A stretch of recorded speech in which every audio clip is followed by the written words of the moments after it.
아침에 눈을 뜨면 가장 먼저 드는 생각이 있습니다. 통장 잔액입니다. 어제보다 줄어든 숫자를 보면서 한숨이 나옵니다. 퇴직금이 이렇게 빨리 줄어들 줄은 몰랐습니다. 물가는 계속 오르는데 들어오는 돈은 없습니다. 연금 받기까지는 아직 멀었고 자식들한테 손 벌리기는 자존심이 허락하지 않습니다. 거울을 보면 예전의 내가 아닙니다. 머리는 희끗희끗하고 무릎은 계단만 올라가도 시큰거립니다. 밤에 한번 깨면 다시 잠들기 어렵습니다. 이 몸으로 어떻게 일을 하나 싶습니다. 젊은 사람들도 힘들다는 요즘 세상에 이 나이에 누가 나를 뽑아주겠습니까? 그런데 돈은 계속 나갑니다.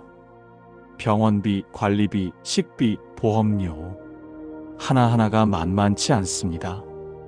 가끔 마트에서 아르바이트 구인 광고를 봅니다.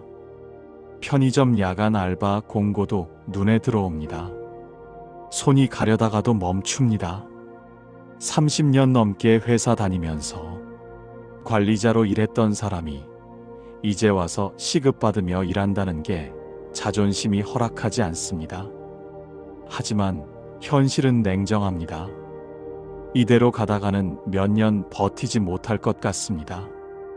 그렇다고 자식들한테 부담을 주고 싶지도 않습니다.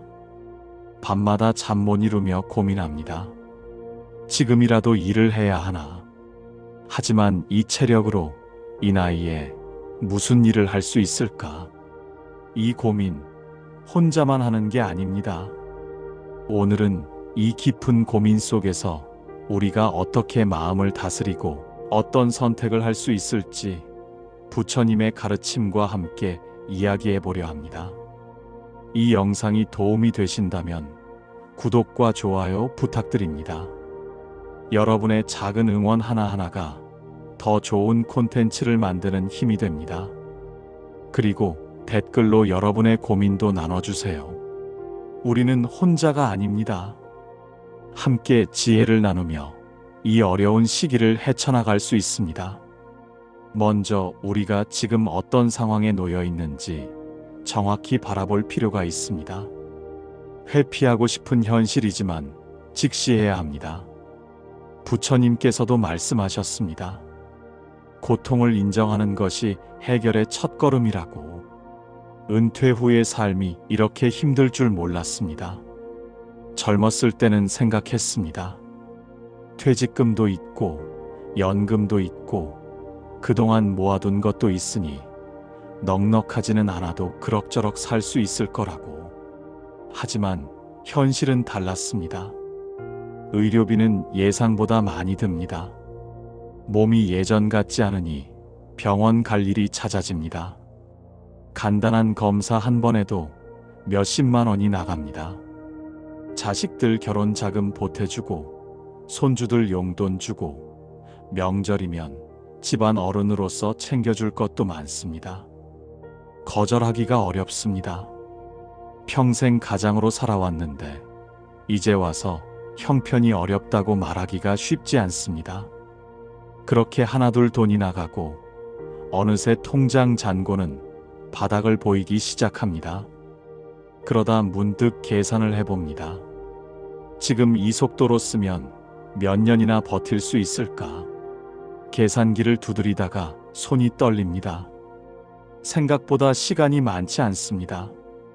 연금 받을 나이까지 아직 멀었는데 그때까지 어떻게 버티나? 밤잠을 설칩니다.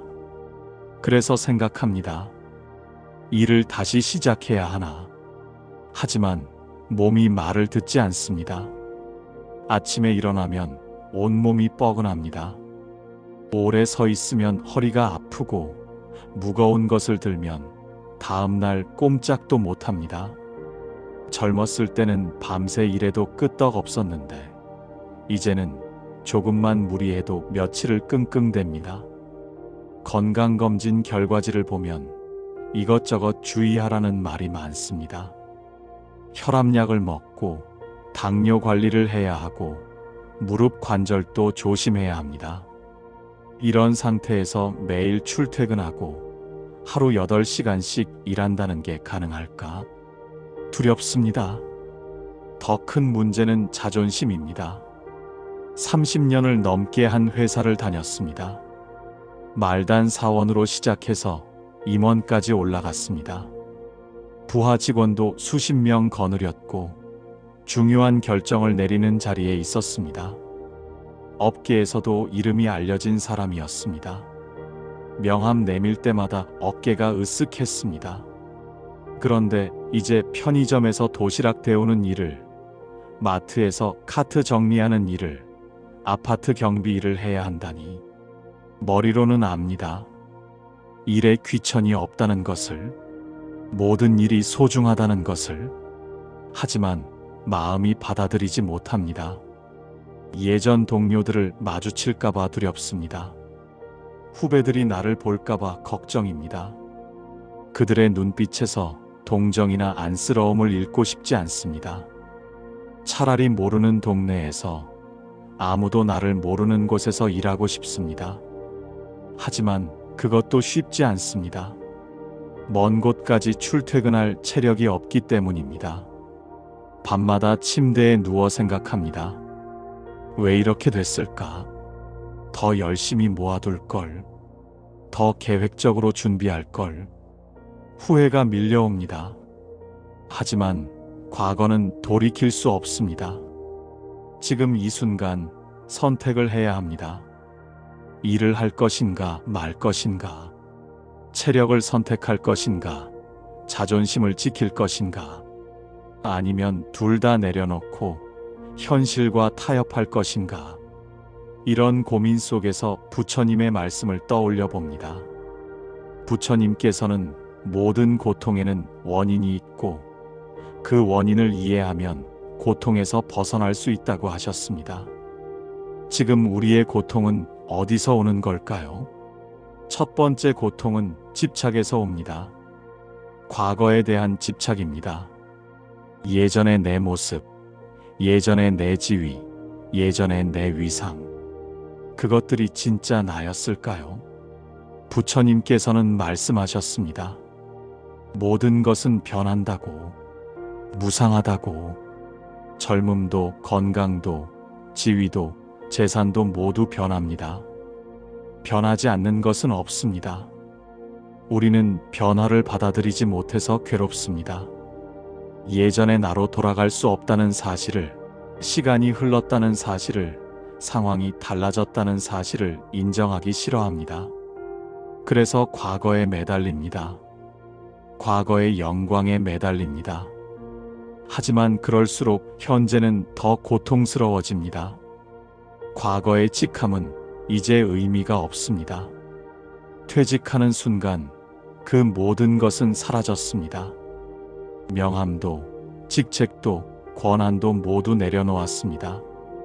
하지만 마음속에서는 여전히 그것들을 붙들고 있습니다. 이것이 바로 집착입니다. 이미 사라진 것에 대한 집착이 우리를 괴롭힙니다. 부처님께서는 또한 말씀하셨습니다. 자아에 대한 집착을 내려놓으라고. 우리가 생각하는 나라는 개념은 실체가 없다고. 관리자였던 나, 성공한 나, 인정받던 나. 그것들은 모두 조건에 따라 만들어진 개념일 뿐입니다. 조건이 바뀌면 그 개념도 바뀝니다. 진짜 나는 직함이 아닙니다. 지위가 아닙니다. 타인의 평가가 아닙니다. 진짜 나는 지금 이 순간 숨 쉬고 있는 이 존재입니다. 어떤 일을 하든, 어디에 있든, 무엇을 소유하든 나는 나입니다. 이 깨달음이 자유를 줍니다. 두 번째 고통은 비교에서 옵니다. 과거의 나와 현재의 나를 비교합니다. 남들과 나를 비교합니다. 예전 동료는 여전히 회사에서 일하는데 나는 퇴직했다고 비교합니다. 같은 처지의 누군가는 여유롭게 사는데 나는 돈 때문에 고민한다고 비교합니다. 부처님께서는 비교가 고통의 원천이라고 하셨습니다. 각자의 업보가 다르고 각자의 인연이 다릅니다. 남의 삶과 내 삶을 비교하는 것은 의미가 없습니다. 중요한 것은 지금 내가 가진 것으로 최선을 다하는 것입니다.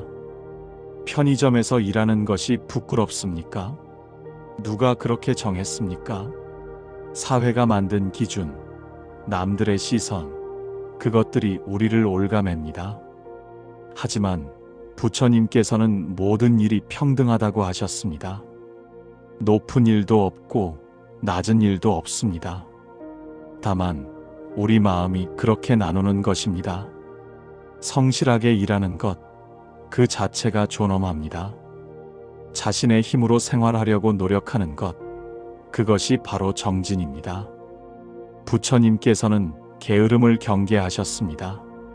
나이가 들었다고, 상황이 어렵다고 포기하고 주저앉는 것이 아니라 할 수 있는 만큼 최선을 다하는 것이 진정한 수행입니다.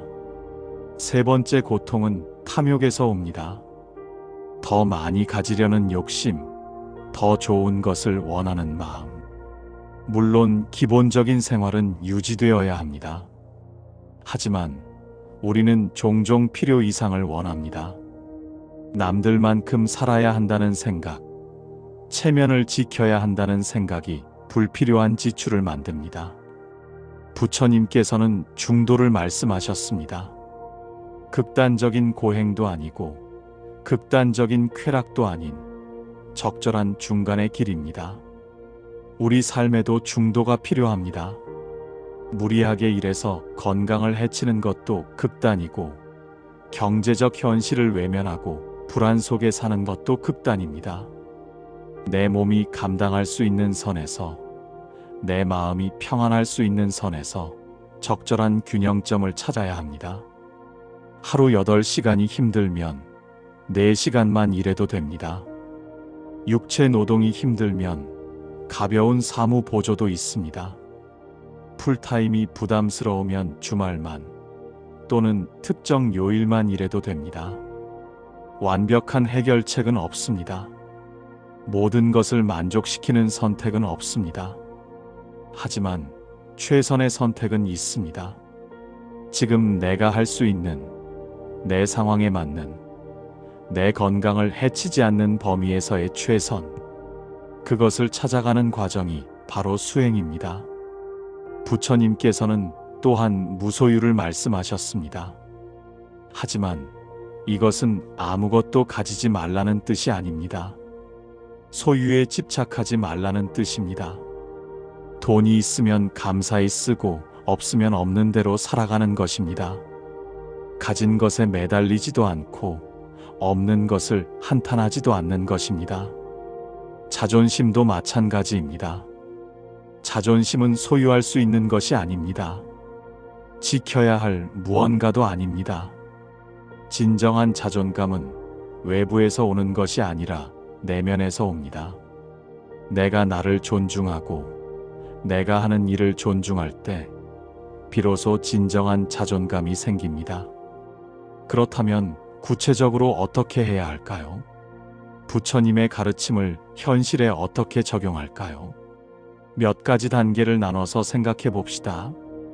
첫 번째 단계는 정확한 현실 파악입니다. 부처님께서는 진리를 있는 그대로 보라고 하셨습니다. 희망적인 생각으로 현실을 왜곡하지 말고 두려움으로 과장하지도 말고 있는 그대로 봐야 합니다. 지금 통장에 얼마가 있습니까? 매달 나가는 돈은 얼마입니까? 연금은 언제부터 얼마나 받습니까? 이것을 종이에 적어봅니다. 숫자로 확인합니다. 막연한 불안보다는 구체적인 숫자가 낫습니다. 숫자를 보면 현실이 명확해집니다. 그리고 건강 상태도 점검합니다. 어떤 일을 할 수 있을까요? 하루에 몇 시간 일할 수 있을까요? 서서 하는 일이 가능할까요? 무거운 것을 들 수 있을까요? 솔직하게 평가합니다. 무리하면 안 됩니다. 건강을 잃으면 더 큰 비용이 듭니다. 두 번째 단계는 마음 정리입니다. 과거에 대한 집착을 내려놓습니다. 예전의 나는 이제 없습니다. 새로운 나를 받아들입니다. 이것은 쉽지 않습니다. 시간이 필요합니다.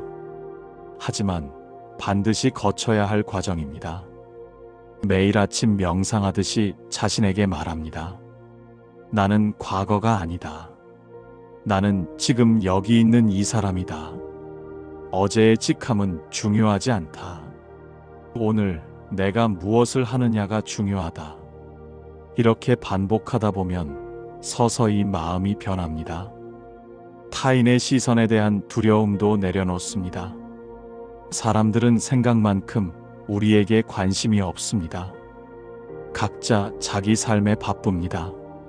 설령 누군가 나를 본다 해도 그것이 뭐가 중요합니까? 그들의 생각이 내 삶을 바꾸지는 못합니다. 오히려 성실하게 일하는 모습이 더 존경받을 수 있습니다. 어려운 상황에서도 포기하지 않고 노력하는 사람들은 알아봅니다. 나이 들어서도 일하는 것을 부끄러워할 이유가 전혀 없습니다. 세 번째 단계는 구체적인 탐색입니다. 어떤 일자리가 있는지 알아봅니다. 요즘은 시니어를 위한 일자리가 많아졌습니다. 정부에서도 지원하고 기업들도 적극적으로 채용합니다. 편견을 버리고 열린 마음으로 찾아봅니다. 처음에는 작게 시작합니다. 풀타임이 부담스러우면 파트타임부터 합니다. 일주일에 이틀만 일하는 것도 있습니다. 몇 시간만 일하는 것도 있습니다. 단계적으로 접근합니다. 적응하면서 점차 늘려갈 수도 있습니다. 일의 종류도 다양합니다.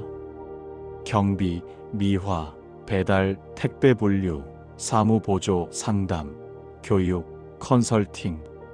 내 경험을 살릴 수 있는 일도 있습니다. 평생 쌓은 지식과 노하우가 필요한 곳도 있습니다. 편견 없이 열린 마음으로 찾아보면 의외로 기회가 많습니다. 인터넷을 활용합니다. 시니어 일자리 사이트, 지역 고용센터, 복지관, 노인회관. 이런 곳에서 정보를 얻습니다. 자녀들에게 도움을 요청해도 됩니다. 부끄러워할 것 없습니다. 일자리를 구하는 것은 당당한 일입니다. 네 번째 단계는 시작하기입니다. 완벽한 준비는 없습니다. 모든 조건이 맞는 일자리도 없습니다. 어느 정도 괜찮다 싶으면 시작합니다. 해보지 않으면 알 수 없습니다.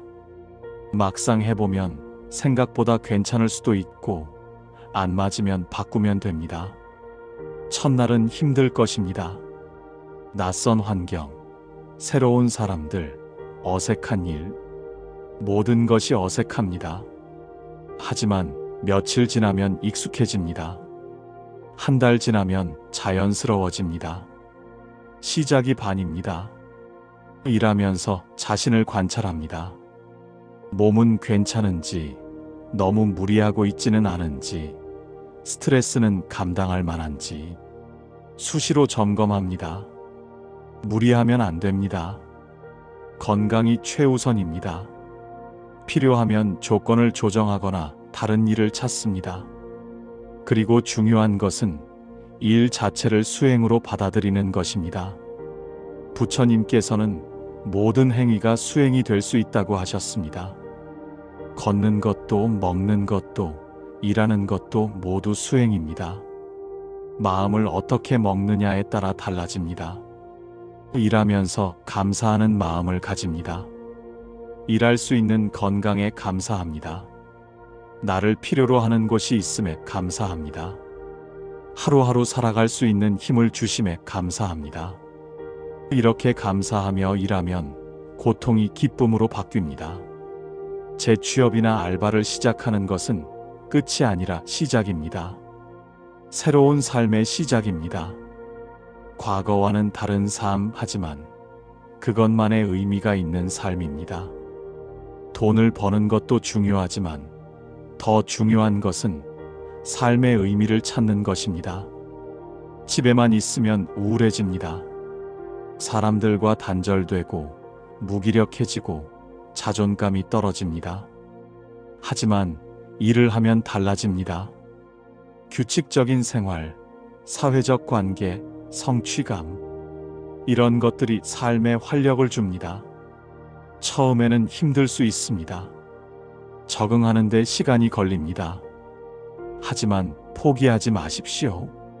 부처님께서는 인내를 강조하셨습니다. 어떤 일이든 지속하면 익숙해집니다. 익숙해지면 즐거워집니다. 그리고 자신을 인정하십시오. 이 나이에 새로운 도전을 한다는 것 자체가 용기입니다. 편안함을 포기하고 불편함을 감수한다는 것이 대단한 일입니다. 자신을 칭찬하십시오. 자신에게 따뜻한 말을 건네십시오. 일하면서 새로운 것을 배우게 됩니다. 요즘 세상이 어떻게 돌아가는지, 젊은 사람들은 어떻게 생각하는지, 기술은 어떻게 발전했는지, 배움은 나이와 상관없습니다.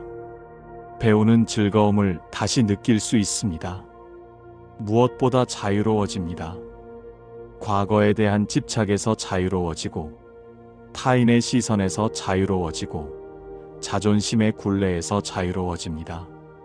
진정한 자유는 아무것도 하지 않는 것이 아니라 두려움 없이 필요한 것을 하는 것입니다. 부처님께서는 해탈을 말씀하셨습니다. 모든 속박에서 벗어나는 것입니다. 우리도 작은 해탈을 경험할 수 있습니다. 불필요한 자존심, 의미 없는 비교, 과거에 대한 집착에서 벗어날 때 우리는 자유로워집니다. 오늘 이야기가 도움이 되셨다면 구독과 좋아요 부탁드립니다. 그리고 같은 고민을 하시는 분들과 이 영상을 공유해 주세요. 우리는 혼자가 아닙니다.